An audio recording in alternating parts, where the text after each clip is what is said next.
The story of Game of Thrones is coming to an end in, as of this recording, 2 weeks. Some fans have been waiting 8 years for this.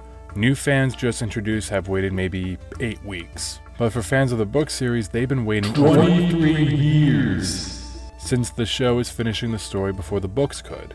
Hi, I'm CB Smith, and I'm going to be taking a look at A Game of Thrones, the first book, and the first season of the show, and I'm going to try my best not to spoil anything.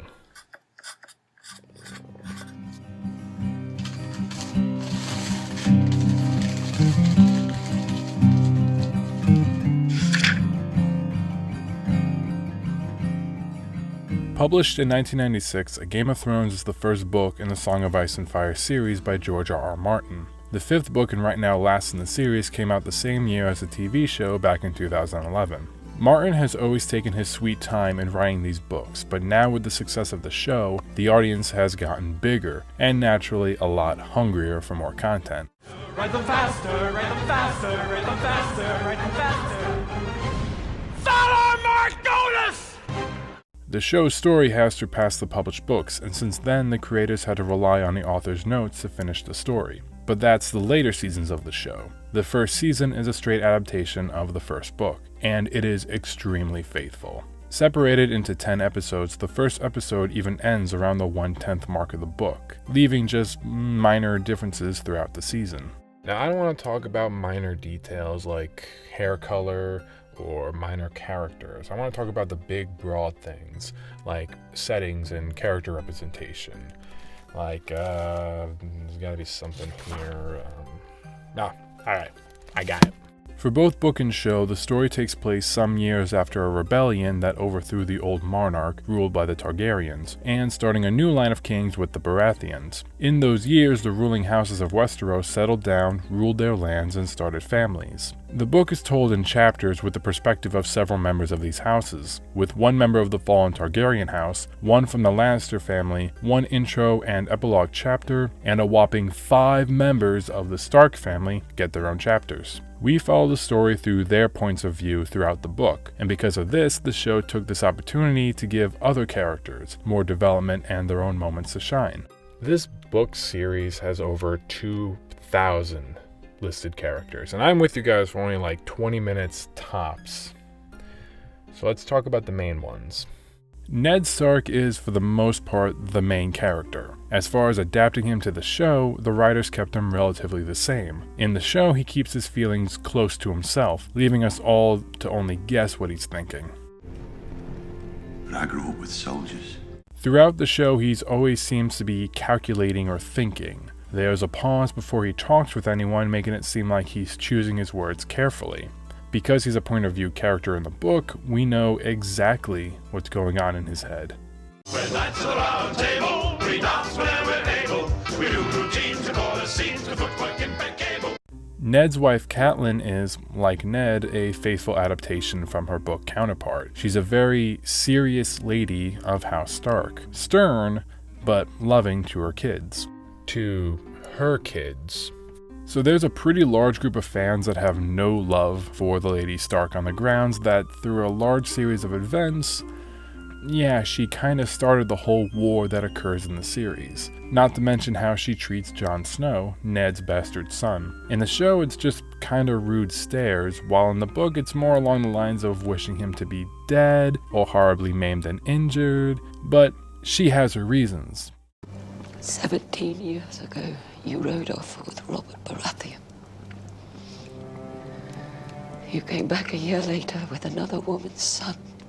Honestly, for the type of character that she is, this proud member of a noble house that has a constant reminder of her husband's infidelity, walking around and growing up alongside her kids, it kind of makes sense for that type of character to have such disdain for Jon, who is only 14 in the book. Look, she has her reasons. One other major difference between the show and book is the time after the rebellion against the Targaryen kingdom. For the book, it was 14 years, while in the show it was 17. At first, this doesn't seem to be a big difference. The adults and the kids are just a little older now. Except for Jon Snow and Robb Stark. They're adults now. For Robb, the only real difference is in the book, what was described as a young boy given the responsibilities of a lord, taking care of a castle, leading an army into battle. The drama isn't as strong now that he's an adult. I don't care about appointments. I'll make the appointments. You're like 18 right now, why aren't you doing the accounts? Go, you have a castle to run. The biggest differences in character, though, has to go to Jon Snow. In the book, Jon is generally a happy kid. Ned Stark treated him like one of his other kids, to the point that in one scene when Jon pointed out that he isn't a Stark but a bastard, Ned was pretty surprised. That is a complete 180-degree turn of Jon in the show. He's much more mopey. He isn't as close to his brothers and sisters as he was in the book. He's not permitted to eat in the dining hall while the king stays at Winterfell, and he always has a look on his face like someone chopped off his dad's head or something. You could say that Jon Snow in the show is a stark contrast to his book counterpart. That was the worst pun ever. George Martin was actually really good at writing believable kid characters, whom acted like kids, but it made sense to age them up for the show. The things these characters go through throughout the whole series would be a lot for a child actor to try and perform, especially for Daenerys Targaryen. I don't want to be his queen. Daenerys is one of the last survivors of her house. She's sold by her brother to be a Dothraki warlord's bride off in the eastern country of Essos. The Dothrakis are... how do I put this?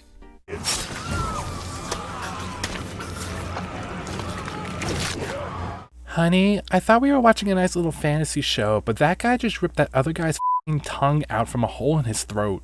In both book and show, Dany's story arc is finding her own inner strength, learning to be a queen. The first step for her was taking control of her marriage to Khal Drogo, the leader of the Dothraki warband. For both versions, Dany learned how to speak the Dothraki language, their customs, and how to be better in bed. As the book and series moved forward, Dany and Drogo turned into the show's biggest power couple.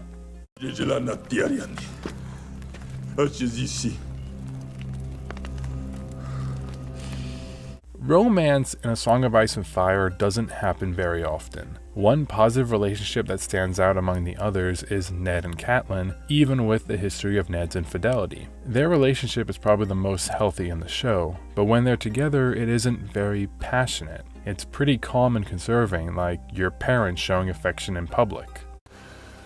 He still loves you. Does he?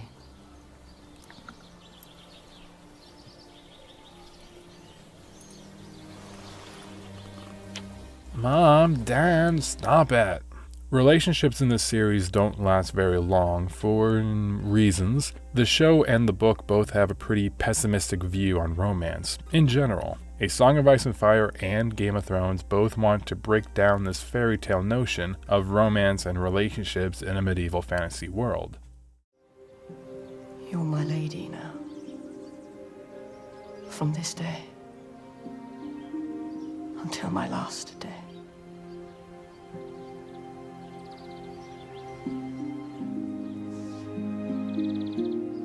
I'll give him a week.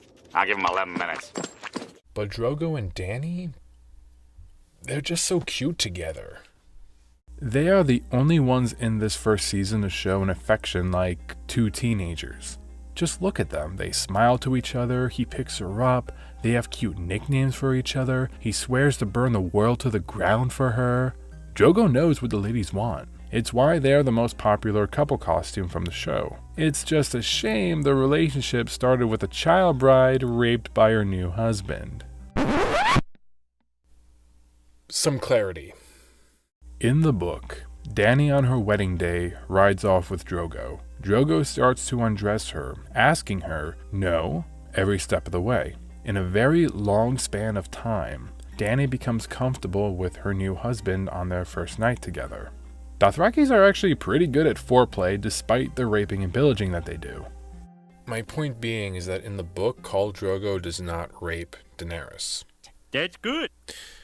However, she is 13 in the book. That's bad. So they aged her up for the show. That's good. Now, Drogo doesn't just give any foreplay. We watch Daenerys forced by Drogo, and she's crying visibly to the audience, leaving no room for any kind of misinterpretation. Can I go now? Their relationship gets better, even happy, but like nearly every relationship on the show, people find their happiness, but there will always be some kind of catch to it. In this case, it's a woman falling in love with her rapist. But that's Game of Thrones. I left a lot out of this video. It's what I do on this channel, because it really is a good book series as well as a good show. And if you haven't enjoyed both, I wouldn't want to be the one to spoil anything for you. A Song of Ice and Fire is one of those stories that has elements that can be enjoyed by nearly everyone. Technically, it begins as a murder mystery, and both book and show do a good job at playing to the audience's guesses and their expectations on who did what. It's also a political thriller. Martin has a very negative view in politics. Every single person has some type of ulterior motive, some secret, or some type of corruption, and we watch them all play their little Game of Thrones. Oh, that's why they call it that. Another thing we haven't seen before really is this story feels like a fantasy for people who hate fantasies. The dwarves are just people with dwarfism, and the idea of wizards are so silly it's laughed at. I always wanted to be a wizard. What? Oh. And magic only appears at the end of season 1, where it's as scary and unknown to us as much as the main characters. Martin has been called the American J.R.R. Tolkien, but it's a title that really only fits because they both made this big epic story. Tolkien created a world and a history filled with magic and culture and, more importantly, languages. Then he made stories in that world. And being a fan of ancient myths and legends, his characters are very much large in life with over-dramatic dialogue, even when they're throwing insults to each other. Dotard, what is the house of Earl but a thatched barn where brigands drink in the reek and their brats roll on the floor among the dogs?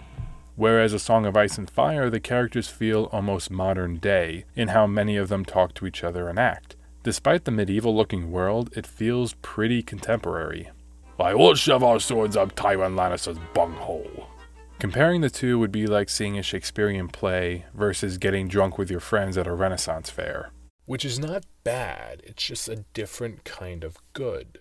Tolkien, wanting to make legends like that of King Arthur, also has a very positive attitude on royalty, on rightful kings and the correct bloodline coming back to sit on the throne that is their birthright.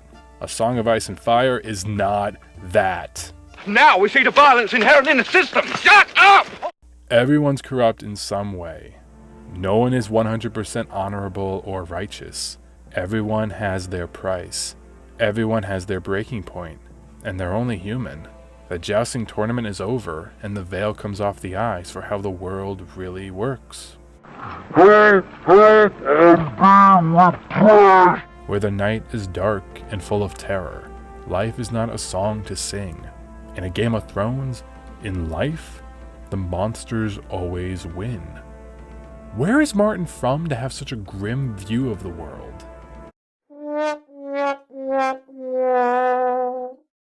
That's my hometown. Oh my god, that makes so much more sense. My state has a stereotype that we're run by the mafia, which, come to think of it, HBO really loved to make shows about that. Huh.